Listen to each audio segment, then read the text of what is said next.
Hi hello നമസ്കാരം welcome back to my channel.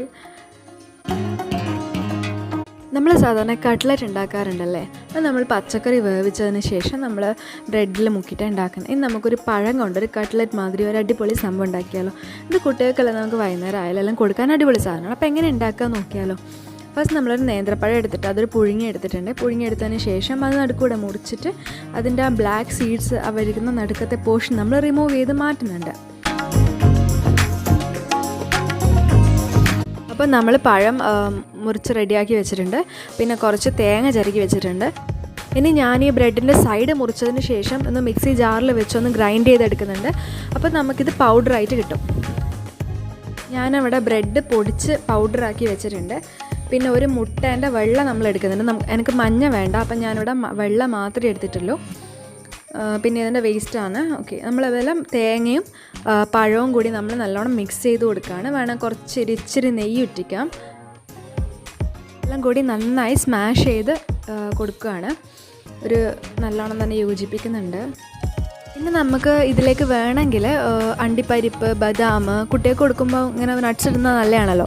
അപ്പോൾ നമുക്കിതിലേക്ക് വേണമെങ്കിൽ, അപ്പോൾ ഞാനിവിടെ കുറച്ച് അണ്ടിപ്പരിപ്പും ബദാമും നട്ട്സ് പോലെ കുറച്ച് എടുത്തിട്ട് ഒരു 2 ബദാമും 2 അണ്ടിപ്പരിപ്പും എടുത്തിട്ട് നമ്മൾ മിക്സി ജാറിലൊന്ന് അടിച്ച് കൊടുത്തിട്ടുണ്ട്. അപ്പോൾ അത് പൗഡറായി കിട്ടിയിട്ടുണ്ട്. ഇതും കൂടി ഞാൻ ഇതിലേക്ക് ആഡ് ചെയ്യുന്നുണ്ട്.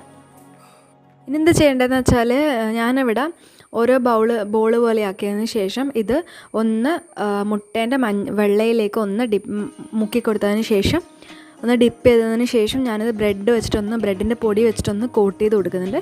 അതിനുശേഷം ഫ്രൈങ് പാനിൽ കുറച്ച് ബട്ടറോ നെയ്യോ കുറച്ചൊരു വെളിച്ചെണ്ണയോ എന്തെങ്കിലും ചെറുങ്ങനെ ഒന്ന് ആക്കിയതിന് ശേഷം ഇത് നന്നായി 2 സൈഡും ഫ്രൈ ചെയ്തെടുക്കുകയാണ് നമ്മൾ ചെയ്യുന്നത്. അപ്പോൾ നമ്മുടെ സംഭവം റെഡിയാവും.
അപ്പോൾ വീഡിയോ ഇഷ്ടമായിട്ടുണ്ടെങ്കിൽ please do like, share and subscribe to my YouTube channel. Thank you for watching.